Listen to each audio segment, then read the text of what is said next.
ಎಲ್ರಿಗೂ ನಮಸ್ಕಾರ. ನನ್ನ ಹೆಸರು ಅರುಣ್ ಅಂತ. ನಾನು ಈ ವಿಡಿಯೋ ಮಾಡಿ ಈಗ ಮಾಡ್ತಾರೆ, ಅದಕ್ಕೆ ಒಂದು ಕಾರಣ ಇದೆ. ಎಲ್ಲರೂ SIR ಮಾಡ್ತಾ ಇದ್ದಾರೆ. SIR, ಆಮೇಲೆ voter ID, Aadhaar card, coupon card, ಮತ್ತು ಕರೆಂಟ್ ಫ್ರೀ ಯೋಜನೆಗಳು, ಬಿಕ್ಸಾಟ ಯೋಜನೆಗಳು ಇದೆಯಲ್ಲ, ಗ್ಯಾರಂಟಿಗಳು, ಅದ್ರ ಬಗ್ಗೆ ಎಲ್ಲ. ನನಗೆ 28 ವರ್ಷ, ಇನ್ನು ಬಂದರೆ 29 ವರ್ಷ ಆಗುತ್ತೆ. ನನಗೆ 2 ಮಕ್ಕಳಿದ್ದಾರೆ. ನನಗೆ ಒಬ್ಬ ವೈಫು ಇದ್ದಾಳೆ. ಓಕೆ, ಮಕ್ಕಳಿದ್ದಾರೆ ಅಂದಮೇಲೆ ವೈಫ್ ಇರಲೇಬೇಕಲ್ವಾ.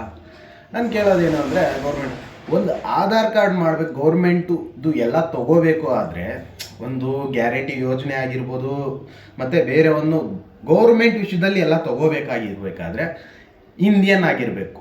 ಅದು ಮುಖ್ಯವಾಗಿ ಕರ್ನಾಟಕದವನು ಆಗಿರಲೇಬೇಕು ಅಂತ ಹೇಳ್ತಿದ್ದಾರೆ. ಆ ಥರ ಏನೂ ಇಲ್ಲ. ಆಧಾರ್ ಕಾರ್ಡ್ ಇಲ್ಲ, ಐಡೆಂಟಿ ಕಾರ್ಡ್ ಇಲ್ಲ, ಏನೂ ಇಲ್ಲ ನನ್ನ ಹತ್ರ. ಬಟ್ ನಾನು ಇಷ್ಟು ವರ್ಷ ಕರ್ನಾಟಕದಲ್ಲಿ ಇದ್ಬಿಟ್ಟೆ. ನಾನು ಇದುವರೆಗೂ BJP ಗೌರ್ಮೆಂಟ್ ಆಗಿರ್ಬೋದು, ಕಾಂಗ್ರೆಸ್ ಗೌರ್ಮೆಂಟ್, JDS ಯಾವುದೇ ಬಂದಿರ್ಬೋದು. ಬಟ್ ನಾನು ಇಲ್ಲಿ ಕೇಳೋದು, ಬಾಂಗ್ಲಾದೇಶಿಯವರು ಬಂದಿದ್ದಾರೆ, ಅವ್ರಿಗೆಲ್ಲ ಪ್ರತಿಯೊಂದು ವಿಷಯನೂ ಸಿಗ್ತಿರ್ಬೇಕಾದ್ರೆ ನಾನು ಇಲ್ಲಿ ಹುಟ್ಟಿ ನಾನು ಯಾವತ್ತು ತಗೋದಿಲ್ಲ. ನಾನು ಇದು ಧೈರ್ಯವಾಗಿ ನಾನು ಗೌರ್ಮೆಂಟ್ಗೆ ಚಾಲೆಂಜ್ ಮಾಡ್ತೀನಿ. ನಾನು ಇರೋ ಜಾಗ ನಂದು ಬಂಗಾರಪೇಟೆ. ನಮ್ಮ ಕ್ಷೇತ್ರದ MLA SI ನಾರಾಯಣ ಸ್ವಾಮಿ. ನಾನು ಅವ್ರಿಗೆ ಇವ್ರಿಗೆ ಅಂದರೆ ನಾನು ಡೈರೆಕ್ಟಾಗಿಲ್ಲ, ಪೊಲೀಸ್ಗೆ ಹೋಗಿ ಅಲ್ಲಿ ಕಂಪ್ಲೇಂಟ್ ಕೊಟ್ಟು ಈ ಥರ ಬಂದಿದ್ದಾರೆ, ಪ್ರತಿಯೊಂದು ಪ್ರೂಫು ನಾನು ಇಟ್ಕೊಂಡಿದ್ದೆ. ಈಗ ನನ್ನ ಹತ್ರ ನಾನು ಮಾಡಿಸೋದಕ್ಕೆ, ಒಂದು ಆಧಾರ್ ಕಾರ್ಡ್ ಮಾಡಿಸೋದಕ್ಕೆ, ಒಂದು ID ಕಾರ್ಡ್ ತೋರಿಸೋದಕ್ಕೆ, ಒಂದು ಬರ್ತ್ ಸರ್ಟಿಫಿಕೇಟ್ ಮಾಡಿಸೋದಕ್ಕೆ ಎಷ್ಟೆಲ್ಲ ಇದು ಮಾಡಿದ್ದೀನಿ ಗೊತ್ತಾ. ಆಲ್ಮೋಸ್ಟ್ ನನ್ನ ಹತ್ರ ಎಲ್ಲ ಇತ್ತು. ಈಗ ನಾನು ಕೇಳ್ತಿರೋದು, ನನ್ನ ಹತ್ರ ಯಾವ ಪ್ರೂಫು ಇಲ್ಲ. ನಿಮ್ಮ ಕೈಯಲ್ಲಿ ನನ್ನ ಏನು ಮಾಡೋಕ್ಕಾಗುತ್ತೆ? ಬಟ್ ನನ್ನ ಹತ್ರ ಪ್ರೂಫ್ ಇದೆ. ಕೋರ್ಟಲ್ಲಿ ಕೊಟ್ಟಿರೋ ಆರ್ಡ್ರೇ ಇದೆ. ಲಾಯರ್ನ ಇಟ್ಟು ಕೋರ್ಟ್ಗೆ ಹೋಗಿ ಒಂದು ಆಧಾರ್ ಕಾರ್ಡ್ ಮಾಡಿಸೋದಕ್ಕೆ ನಮಗೆ ಇಲ್ಲಿ ಹುಟ್ಟಿರೋರಿಗೆ ಅಷ್ಟು ಕಷ್ಟ ಇದೆ. ಬಟ್ ಈಸಿಯಾಗಿ ಆಧಾರ್ ಕಾರ್ಡ್ ಸಿಗುತ್ತೆ. ಅದ್ರ ಬಗ್ಗೆ ನಾನು ಎಲ್ಲ ಮಾಡಿ KGF ಸ್ಟೇಷನ್, ರಾಬರ್ಟ್ಸನ್ ಸ್ಟೇಷನಲ್ಲಿ ಕಂಪ್ಲೇಂಟ್ ಕೊಡೋಕ್ಕೆ ಹೋಗಿದ್ದೀನಿ. ಬಟ್ ಅಲ್ಲೂ ಕಂಪ್ಲೇಂಟ್ ತೊಗೊಂಡಿಲ್ಲ. ಅದಾದಮೇಲೆ ಬಂಗಾರಪೇಟೆ ಸ್ಟೇಷನ್ ಅಲ್ಲೋಗಿ ಜಗಳ ಆಗಿದೆ, ಅಲ್ಲೂ ಕಂಪ್ಲೇಂಟ್ ಕೊಡೋಕ್ಕೆ ಹೋಗಿನಿ, ಅದ್ರ ಬಗ್ಗೆ ತೊಗೊಂಡಿಲ್ಲ. ಸರಿ ಬಿಡಿ. ಈಗ ಎಲ್ಲರೂ ಕೇಳ್ತಲ್ಲ, ಪ್ರೂಫ್ ಬೇಕು. ಹೆಂಗೆ ನೀನು ಸುಮ್ಮನೆ ಹೇಳ್ತೀಯ? ನನಗೆ 28 ಆಗಿ ಇವಾಗ 29, ಓಕೆನಾ? 28 ಆಯಿತು, ಈಗ 29ನೇ ವರ್ಷ. ಇದು ಯಾಕೆ ಹೇಳ್ತಾ ಇದ್ದೀನಿ ಈಗ ಅಂದರೆ, ನಾನು ಇಲ್ಲೇ ಹುಟ್ಟಿ ಎಲ್ಲಿ ಓದಿದೆ ಅಂತ ಇಡೀ ಊರಿಗೆ ಗೊತ್ತು. ನಾನು ಎಲ್ಲಿ ಹುಟ್ಟಿದೆ ಅಂತ ಇಡೀ ಊರಿಗೆ ಗೊತ್ತು. ಇದು ನಮ್ಮೂರು, ಓಕೆನಾ? ನಾನು ಬಂಗಾರಪೇಟೆ, ಓಕೆ. ಸದ್ಯಕ್ಕೆ ತಾಲೂಕು ಬಂಗಾರಪೇಟೆ. ಆ ಏರಿಯಾ ಬೇಡ, ಯಾವ ಏರಿಯಾ ಅಂತ. ಅದು ಆಯಿತು ಅಂದರೆ ಪೊಲೀಸವ್ರು ಕಂಡುಹಿಡಿದು ಅದ್ರ ಬಗ್ಗೆ ಎಲ್ಲ ತೊಗೊಳ್ಲಿ, ನೋಡೋಣ. ಇದು ಶೇರ್ ಆಗುತ್ತಾ ಅಥವಾ ಇದಾಗುತ್ತಾ ಅಂತ ನನಗೆ ಗೊತ್ತಿಲ್ಲ. ಬಟ್ ಬಾಂಗ್ಲಾದೇಶಿಯವರು ಇಲ್ಲೇ ಬಂಗಾರಪೇಟೆಯಲ್ಲೇ ತುಂಬ ಜನ ಬಾಂಗ್ಲಾದೇಶಿಗರಿದ್ದಾರೆ. ಈಗ SIR ನಡೀತಿದೆ, ಅದ್ರ ಬಗ್ಗೆ ಆಗ್ತಿರೋದಕ್ಕೆ ನಾನು ಈ ವಿಡಿಯೋ ಮಾಡ್ತಿರೋದು. ನನ್ನ ಮನೆ ಮುಂದೆನೇ ನಡೆಯುತ್ತಿದೆ, ನನ್ನ ಮನೆ ಮುಂದೆನೇ ಆಗ್ತಿದೆ. ಹೇಗೆ ನಾನು ಒಂದು ಆಧಾರ್ ಕಾರ್ಡ್ ಕಾನೂನು ರೀತಿ ನಾನು ಯಾರಿಗೂ ಲಂಚ ಕೊಡಲ್ಲ, ಇದುವರೆಗೂ ಕೊಟ್ಟಿಲ್ಲ, ಕೊಡೋದು ಇಲ್ಲ. ನಂದು ಒಂದು ಕೇಸ್ ಆದಾಗಲೇ ಏನಾಗಿದೆ ಅಂತ ಹೇಳ್ಬಿಟ್ಟು ಬಂಗಾರಪೇಟೆ ಸ್ಟೇಷನ್ ಅವ್ರನ್ನೇ ಕೇಳಿ. ಆಗಲೂ ನಾನು ಲಂಚ ಕೊಟ್ಟಿಲ್ಲ, ತಲೆ ಮರೆಸ್ಕೊಂಡೆ, ಇಲ್ಲ ಅಂತ ಹೇಳಿಲ್ಲ. ನಾನು ಆಗಲೂ ಲಂಚ ಕೊಟ್ಟಿಲ್ಲ. ನಾನು ಲಾಯರ್ ಫೀಸ್ ಕೊಟ್ಟು ಕೋರ್ಟಿಂದನೇ ಆಚೆ ಬಂದೆ. ನಾನು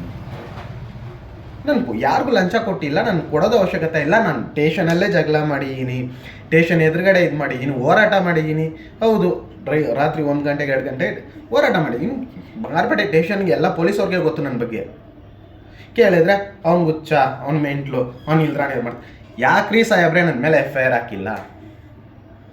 FIR ಹಾಕಿರ್ಬೋದಾಗಿತ್ತು, ಅಥವಾ ಏನೋ ಒಂದು ಕೇಸಲ್ಲಿ ಬುಕ್ ಮಾಡ್ಬೋದಾಗಿತ್ತು. ಎಲ್ಲೋ ಒಂದು ಜಾಗದಲ್ಲಿ ನನ್ನ ಹೆಂಗೋ ಯಾವುದೋ ರೀತಿಯಲ್ಲಿ ಒಳಗಡೆ ಇಡ್ಬೋದಾಗಿತ್ತು. ನಾನು ನಿಮ್ಮ ಸ್ಟೇಷನ್ಗೆ ಬರೋದು ಮೊದಲನೇ ರೀತಿನ. ಪ್ರತಿ ಸಾರಿ ಕಂಪ್ಲೇಂಟ್ಗೆ ಯಾವುದೋ ಒಂದು ವಿಷಯದಾಗ ಕಂಪ್ಲೇಂಟ್ ಕೊಡೋದು, ನೀವು ಕಾನೂನು ರೀತಿ ನಡ್ಕೊಂಡು. ನಾನು ಕಾನೂನು ರೀತಿನೇ ಬಂದಿದ್ದೀನಿ.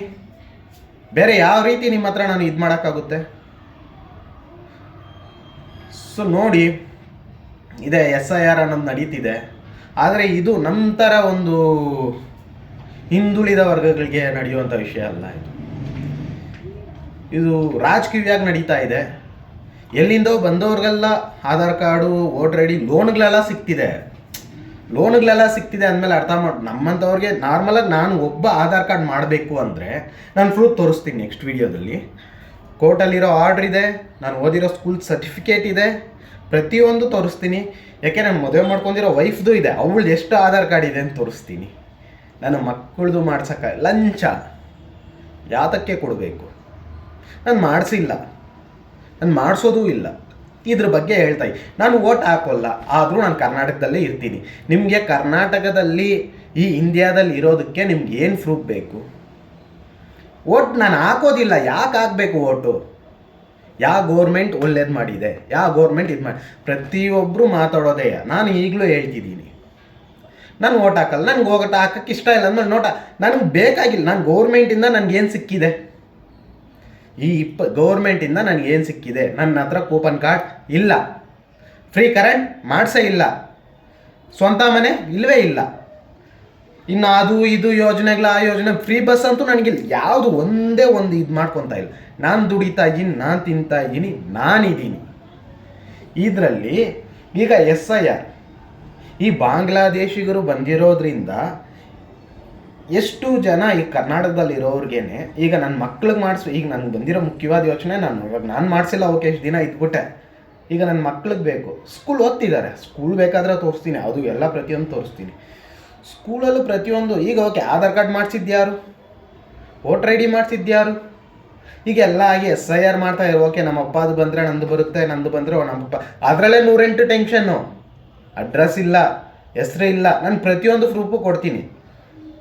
ಬರೀ ಯಾರಿಂದ ಇದೆಲ್ಲ ಆಗ್ತಿದೆ ಅಂತ ನಾನು ಹೆಸರು ಹೇಳೋಕ್ಕೆ ಇಷ್ಟಪಡೋದಿಲ್ಲ. ಯಾಕಂದರೆ ಮೊದಲು ವೀಡಿಯೋದಲ್ಲಿ ಹೆಸರು ಹೇಳ್ಬಿಟ್ರೆ ಮೊದಲು ಈ ವಿಡಿಯೋ ಶೇರ್ ಆಗಲಿ. ಈ ರೀತಿ ಇದೆ, ತುಂಬ ಬೇಜಾರಾಗ್ತಿದೆ. ನಾನು ನೆಕ್ಸ್ಟ್ ವೀಡಿಯೋದಲ್ಲಿ ಪ್ರೂಫ್ ತೋರಿಸ್ತೀನಿ.